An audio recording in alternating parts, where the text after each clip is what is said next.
तो नमस्कार भाइयों, आज हम वापस आ चुके हैं अपने चैप्टर लाइट में और आज हम डिस्कस कर रहे होंगे इसका लेक्चर नंबर 14। तो आज के लेक्चर में हम देख रहे होंगे कि लेंस के केसेस में हम रे डायग्राम अपना किस प्रकार बना रहे होते हैं। जैसा कि हमने पहले भी देखा था कि मिरर के केस में भी हम रे डायग्राम्स बनाते थे, उसी टाइप के कुछ रे डायग्राम्स हम लेंस में भी बना रहे होंगे। ठीक है, तो अगर आप लोगों को याद हो तो हम लोगों ने लास्ट लेक्चर में कुछ सेट ऑफ रूल्स देखे थे एक सिंगल रे के लिए। ठीक है, कुछ सेट ऑफ रूल्स देखे थे एक सिंगल रे के लिए। अब उन्हीं सेट ऑफ रूल्स की हेल्प से हम अपना रे डायग्राम बना रहे होंगे इस लेक्चर में। ठीक है, तो बेसिकली अगर आपको थोड़ा सा याद रखना है तो आप लोग इस प्रकार से याद रख सकते हैं कि जो कनकेव मिरर होता है वो एनालॉगस होता है इसके कन्वेक्स लेंस के। ठीक है, कनकेव मिरर होता है वो एनालॉगस होता है किसके? कन्वेक्स लेंस के। एनालॉगस से मेरा क्या मतलब है? थोड़ा बहुत मिलता जुलता होता है। तो अगर आपको कनकेव मिरर का रे डायग्राम याद होगा, मतलब कनकेव मिरर में जितने भी 6 केसेस थे, अगर आपको वो सब याद होंगे तो आप कन्वेक्स लेंस के 6 के 6 रे डायग्राम्स इजीली याद कर ले जाएंगे। ठीक है, उसी प्रकार जैसा कन्वेक्स मिरर में होता था तो लेंसेज के केस में वैसा ही सेम एनालॉगस कनकेव मिरर होता है, सॉरी कनकेव लेंस होता है। ठीक है, जैसे मिरर में कन्वेक्स मिरर होता था वैसे ही लेंस में कनकेव लेंस होते हैं। ठीक है, ये दोनों एनालॉगस होते हैं। मतलब अगर आपको कन्वेक्स मिरर का पता होगा तो आप कनकेव लेंस का इजीली रे डायग्राम याद कर सकते हो या आपको थोड़ी आसानी होगी। तो कुछ सेट ऑफ रूल्स देखे थे। क्या रूल्स थे? वो रूल्स थे कुछ, अच्छा, जो हमने अपने लास्ट लेक्चर में जो कुछ सेट ऑफ रूल्स देखे थे उनमें से हम 2 ही रूल्स का यूज कर रहे होंगे। ठीक है, अपना रे डायग्राम पूरा बनाने के लिए। और वो 2 रूल्स कौन से होने वाले हैं? देखो कौन से रूल्स होंगे वो। एक तो ये है कि अगर मैं अपनी लाइट रे को ऑप्टिकल सेंटर से पास करवाता हूं तो वो बिना डेविएट किए हुए पास हो जाती है। ठीक है, कोई डेविएशन नहीं होता, कोई डायरेक्शन में चेंज नहीं होती, लाइट रे के डायरेक्शन में कोई चेंज नहीं होती, या लाइट रे अपने दिशा में कोई परिवर्तन नहीं करती। अब दूसरा नियम क्या कहता है कि अगर लाइट रे पैरेलल है प्रिंसिपल एक्सिस के, अगर लाइट रे पैरेलल है प्रिंसिपल एक्सिस के तो वो पास हो जाएगी आपके सेकंड फोकस से। ठीक है, मतलब जो अपोजिट तरफ फोकस है ना, इस वाले फोकस से पास नहीं होगी, जो अपोजिट तरफ फोकस है उससे पास हो जाएगी रिफ्रैक्ट होने के बाद। ये दूसरा रूल। बस हम इन दोनों रूल्स का यूज करके सारा रे डायग्राम अपना बना डालेंगे। कन्वेक्स लेंस के केस में जितना भी रे डायग्राम होता है वो सब हम बना डालेंगे इन्हीं दोनों रूल्स का यूज करके। ठीक है, तो चलो स्टार्ट करते हैं। पहला क्या होता है? पहला हम क्या लेते थे जनरली, अगर आपको याद हो कनकेव मिरर का, तो हम लेते थे कि पहली बार में हमारा जो ऑब्जेक्ट होता था वो कहां होता था? इंफिनिटी पे होता था। ठीक है, इंफिनिटी पे होता था हमारा ऑब्जेक्ट। और ऑब्जेक्ट क्योंकि इंफिनिटी पे होता था इस कारण सारी की सारी रेस जो ऑब्जेक्ट से निकलती थी ना वो प्रिंसिपल एक्सिस के पैरेलल रहती थी, सारी रेस पैरेलल। और हमें पता ही है कि जब रेस प्रिंसिपल एक्सिस के पैरेलल होती है तो वो हमेशा कहां से पास होती है? सेकेंड फोकस से।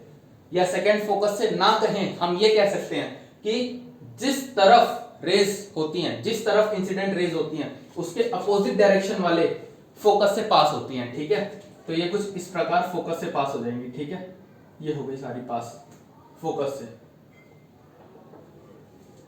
तो इस केस में क्या हो गया? क्या आप लोग देख पा रहे हो कि पहले हमारा ऑब्जेक्ट कितना बड़ा था, अब हमारा ऑब्जेक्ट कितना छोटा हो गया? ठीक है, तो क्या मैं यहां कह सकता हूं कि जो मेरी इमेज है वो क्या बनेगी? Highly diminished.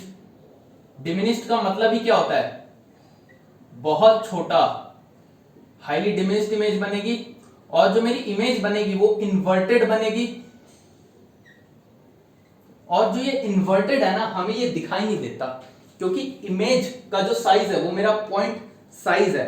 ठीक है, इमेज का जो साइज है वो बहुत ही ज्यादा छोटा है ऑब्जेक्ट के साइज के कंपैरिजन में। इसलिए जब हम इसका रे डायग्राम बना रहे होते हैं ना तो हमें पता नहीं लग पाता कि जो यहाँ इमेज बन रही है वो इन्वर्टेड है या सीधी है। ठीक है, यहां हमें पता नहीं लग पाता कि जो हमारी इमेज है वो उल्टी है या सीधी है। तो इस पर्टिकुलर केस में बस आपको याद रखना पड़ेगा कि जो आपकी इमेज बनती है वो इन्वर्टेड होती है। ठीक है, और साथ के साथ आपकी इमेज इन्वर्टेड होने के साथ साथ रियल भी होती है। अब रियल होने का क्या मतलब है, जब भी आपकी इमेज अपोजिट तरफ बनती है, ठीक है, लेंस के केस में जब भी आपकी इमेज अपोजिट साइड बनती है तो उसको हम हमेशा रियल इमेज कह रहे होते हैं, ठीक है। लेकिन हालांकि ऐसा मिरर के केस में नहीं था, अगर आपको याद हो तो। अब मैं बार बार आपको बताऊंगा नहीं ये बात, आप थोड़ा सोचने की कोशिश करो। मिरर के केस में कुछ उल्टा हो रहा था शायद, है ना, जितना मेरे को याद आ रहा है मिरर के केस में उल्टा हो रहा था, लेकिन लेंस के केस में कुछ अलग हो रहा है। लेंस में क्या हो रहा है कि जब आपकी इमेज उल्टी तरफ बनती है, ठीक है, क्योंकि मेरा ऑब्जेक्ट यहां पे था, इमेज यहां है, मतलब इमेज ऑब्जेक्ट के रिस्पेक्ट में उल्टी तरफ बन रही है, इस कारण जो मेरी इमेज है उसका नेचर क्या होगा, रियल होगा। मेरी इमेज होगी वो रियल इमेज होगी।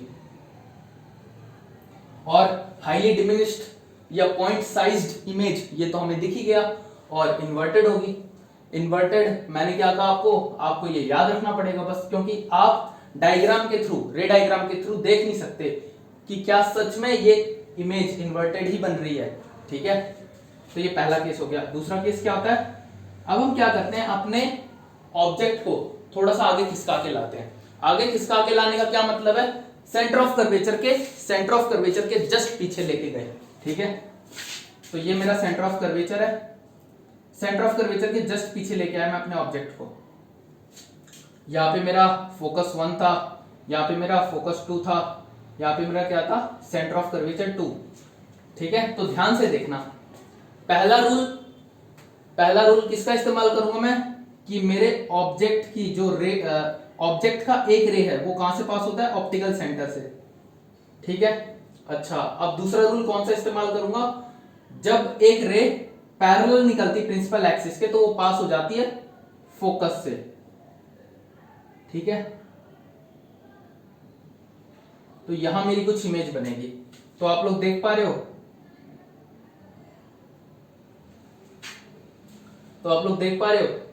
यहां पे हालांकि ये मेरे हाथों का कमाल है, लेकिन जो ये इमेज का जो साइज होगा ना वो छोटा होगा as compare to the size of object, ठीक है। तो मैं यहां दोबारा कह सकता हूं कि इमेज जो है वो क्या बनेगी, मेरी डिमिनिश्ड बनेगी, हाईली डिमिनिश्ड नहीं बनेगी। हाईली डिमिनिश्ड का क्या मतलब है कि इमेज का जो साइज है वो पॉइंट साइज्ड इमेज बन रही है, पॉइंट वाली, ठीक है। पर यहां मैं क्या कहूंगा, सिर्फ डिमिनिश्ड इमेज इज फॉर्म्ड, ठीक है। अच्छा, दूसरे में क्या होगा, इमेज मेरी इन्वर्टेड है, वो तो आपको दिख ही रहा है, ठीक है। इमेज मेरी कैसी है, उल्टी है, इन्वर्टेड, ठीक है। और जो मेरी इमेज है वो रियल भी है। रियल क्यों है, क्योंकि मेरी इमेज अपोजिट तरफ बन रही है, ठीक है, जैसा कि मैंने आपको ऊपर समझाया था, मेरी जो इमेज है वो अपोजिट तरफ बन रही है। तो ये हो गया आपका दूसरा केस। अब मैं क्या करता हूं, अब मैं तीसरा केस लेके आता हूं। तीसरे केस में मैं क्या करूंगा, बेसिकली सेंटर ऑफ कर्वेचर पे लेके आऊंगा, C1 पे, F1 पे, ये F1 है मेरा, ये C1 पे मैंने अपने ऑब्जेक्ट को रखा, ये F2 है, ये C2 है मेरा, C2 ऐसे लिख लेता हूं मैं, ठीक है, ऊपर।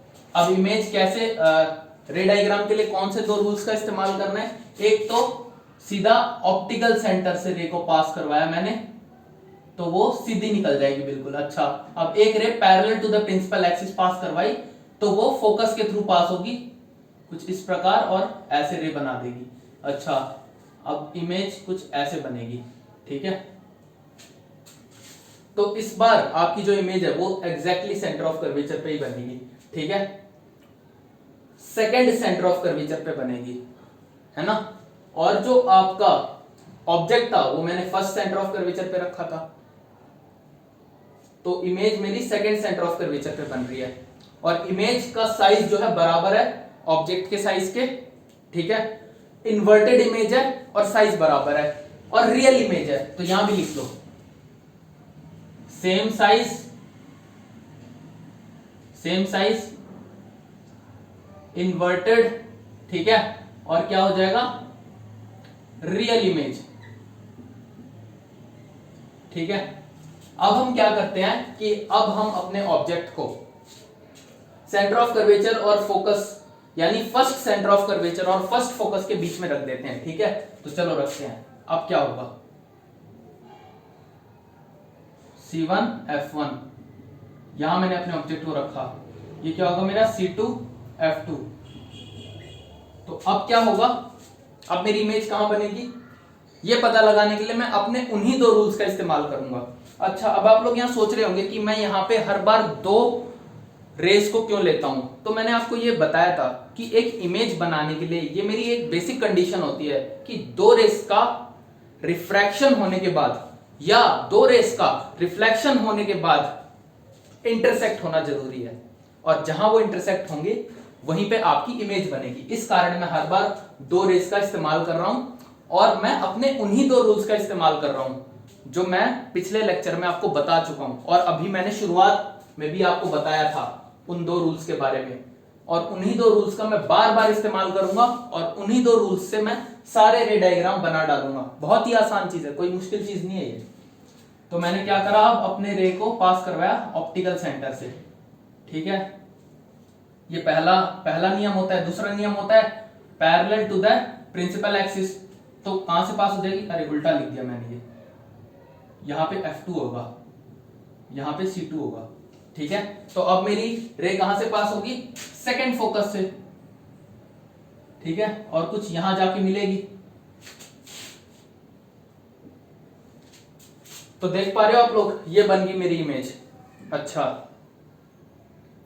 तो अब अगर आप लोग ध्यान से देखो, यहां पे जो मेरा इमेज का साइज है वो larger than the size of object, यानी मेरी जो इमेज है वो एनलार्ज्ड इमेज है या हाईली एनलार्ज्ड इमेज है। ठीक है, इन्वर्टेड है और रियल इमेज है। ठीक है, इन्वर्टेड है और रियल इमेज है। क्या हो रहा है, लिख लेते हैं यहां भी, सेम साइज नहीं, एनलार्ज्ड और हाईली एनलार्ज्ड, कुछ भी लिख लो, मर्जी है आपकी। दूसरे पॉइंट में क्या है, इन्वर्टेड। तीसरे पॉइंट में क्या है, रियल इमेज। ठीक है, ये तीनों लिख लिया। अच्छा, अब चौथा केस क्या होगा कि हम अपने ऑब्जेक्ट को कहां प्लेस कर देंगे, फोकस पे। तो जब हम फोकस पे प्लेस करेंगे तो पता है क्या होता है, ये मेरा सेंटर ऑफ कर्वेचर 1, ये मेरा फोकस 1, ये फोकस 2, ये सेंटर ऑफ कर्वेचर 2। फोकस पे मैंने अपने ऑब्जेक्ट को रखा। ठीक है, तो कैसे बनाऊंगा रे डायग्राम, उन्हीं दो रूल्स का इस्तेमाल करके। पहला रूल ऑप्टिकल सेंटर से पास करवाओ। ठीक है, अब दूसरा रूल क्या करो, पैरेलल कर दो। पैरेलल करोगे तो अपोजिट साइड वाले फोकस से पास हो जाएगी, अपोजिट साइड वाले फोकस से पास हो जाएगी आपकी रिफ्रैक्टेड रे। ठीक है, तो ये पास हो गई रिफ्रैक्टेड रे। अच्छा, इस बार क्या होने वाला है कि ये दोनों कहीं भी जाके नहीं मिलेंगे, ये दोनों जो रेज है वो आगे पैरेलल बढ़ती जाएंगी। ठीक है, ये तो मेरे हाथों का कमाल है। ठीक है, कि ये आपको ऐसा लग रहा है कि ये आगे जाके मिल सकती हैं, पर हालांकि ये मिलेंगी नहीं। ये दोनों रेज जो है बिल्कुल पैरेलल जाती जाएंगी। ठीक है, बिल्कुल पैरेलल जाएंगी, कभी नहीं मिलेगी आगे जाके। जैसे फॉर एग्जांपल एक रूम में आपकी दो दीवारें होती है पैरेलल। ठीक है, उनको आप कितना भी आगे बढ़ा लो, कितना भी आगे, वो कभी जाके नहीं मिल सकते। ठीक है, जो हमारी दीवार है वो कभी भी आगे जाके नहीं मिल सकती, या जो हमारी पैरेलल लाइंस हैं वो इन्हें कितना भी आगे बढ़ा लो वो नहीं मिल सकती। वैसे ये रेज है, कितना भी आगे बढ़ा लो ये कहीं नहीं मिलेंगी। ठीक है, तो अब आप लोग सोचोगे कि भैया अगर ये आगे नहीं मिल रही तो पीछे तो मिल जाएगी, मतलब पीछे इसको मैं आगे पीछे ऐसे बढ़ा दूंगा, ऐसे बढ़ा दूंगा, तब तो मिल जाएगी। आप हमेशा यही तो करते हो, है ना। आप लोगों के मन में ये सवाल होगा ना कि आप हमेशा यही तो करते हो कि जब आपकी रेस आगे जाके नहीं मिलती तो आप उन्हें पीछे बैक ट्रैक कर देते हो। ठीक है, या पीछे एक्स्ट्रापोलेट कर देते हो, या पीछे लाइन खींच देते हो और पीछे मिलाने की कोशिश करते हो। यही तो करते हो आप हर बार। तो मैं कहूंगा नहीं यार, यहाँ तुम लोग है ना पीछे भी बढ़ा दोगे ना तो पीछे भी कोई इमेज नहीं बनेगी। ठीक है, पीछे भी अगर आप इस लाइन को बढ़ाते जाओगे तो कोई इमेज नहीं बनेगी, क्योंकि ये दोनों लाइंस पैरेलल ही है ना यार, है तो पैरेलल ही। चाहे तुम पीछे भी कहीं भी बढ़ा दो, ये लाइंस आपस में इंटरसेक्ट ही नहीं हो रही होंगी, और अगर ये लाइंस इंटरसेक्ट नहीं होंगी तो हमारी इमेज भी नहीं बनेगी। ठीक है, तो इस पर्टिकुलर केस में कोई भी इमेज आपकी नहीं बन रही होती है, तो इस केस को छोड़ो, इस केस को बस जस्ट सिंपली याद रखो हल्का सा। ठीक है, देख लेना ध्यान से, समझ लेना अच्छे से। यहाँ पे आगे भी नहीं बनेगी इमेज, और पीछे अगर आप इस लाइन को बढ़ाओगे तब भी इमेज नहीं बनेगी आपकी। ठीक है,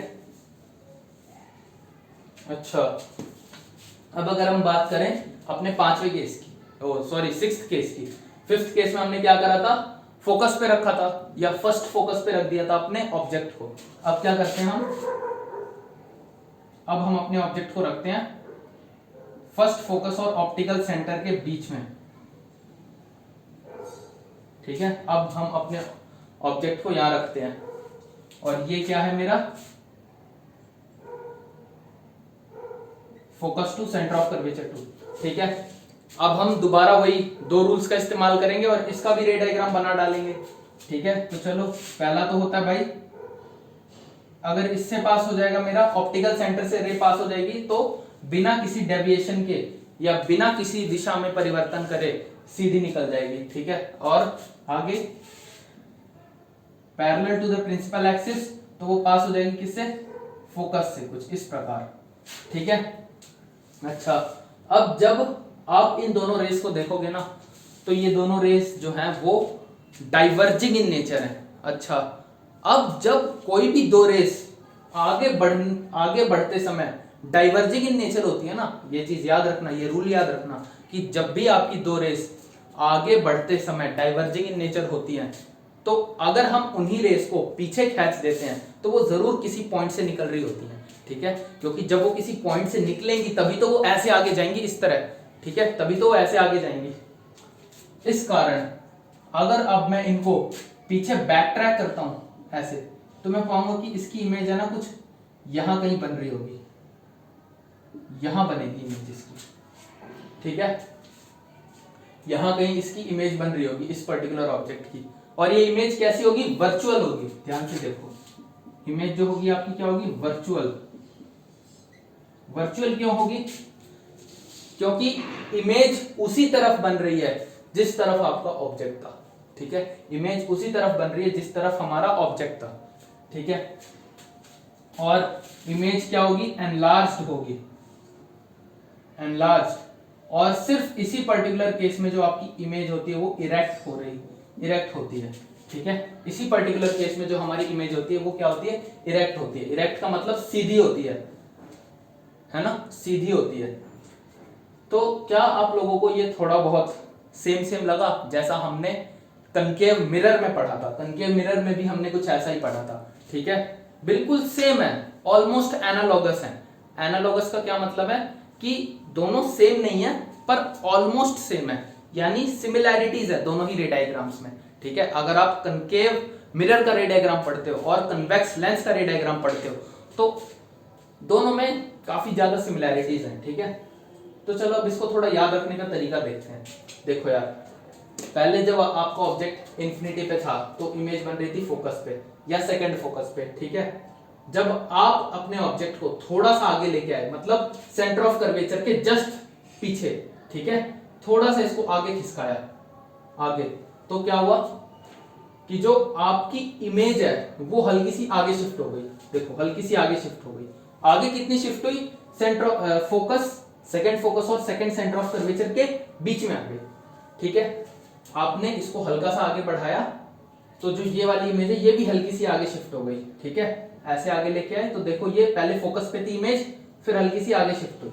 ठीक है, अब ऐसे ही अब हम अपने ऑब्जेक्ट को और आगे बढ़ाते हैं, फर्स्ट सेंटर ऑफ कर्वेचर पे लेके आते हैं। देखो आगे फर्स्ट सेंटर ऑफ कर्वेचर पे लेके, तो जो हमारी इमेज है वो इमेज और आगे शिफ्ट हो गई, यानी कि सेकंड सेंटर ऑफ कर्वेचर पे चली गई।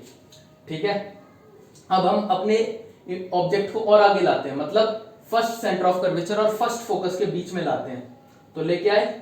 अब क्या हुआ, अब जो हमारी इमेज है वो और आगे शिफ्ट हो गई। देखो और आगे शिफ्ट हो चुकी है, यानी सेंटर ऑफ कर्वेचर के बाद जाके शिफ्ट हो गई।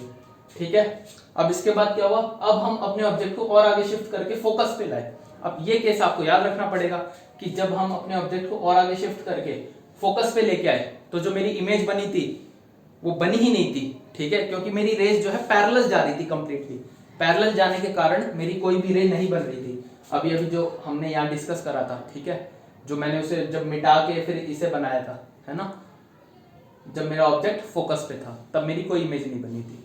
अच्छा, फिर अगला केस क्या था, मैंने फोकस से अपने ऑब्जेक्ट को और आगे बढ़ाया कि फर्स्ट फोकस और ऑप्टिकल सेंटर के बीच में आ जाए मेरा ऑब्जेक्ट।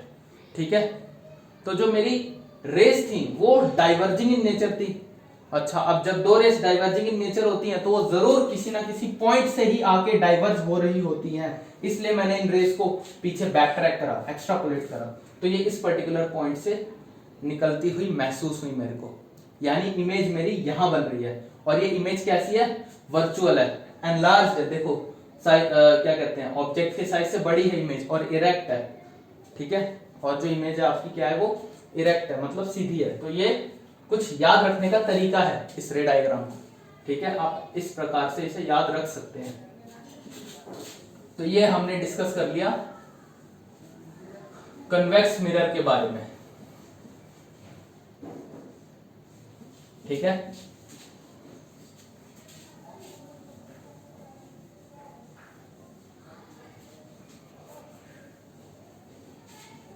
तो चलो आज हम अपना ये वाला लेक्चर यही खत्म करते हैं। बाकी बातें हम कर रहे होंगे अपने नेक्स्ट लेक्चर में, और नेक्स्ट लेक्चर में हम कौन सी बातें करेंगे?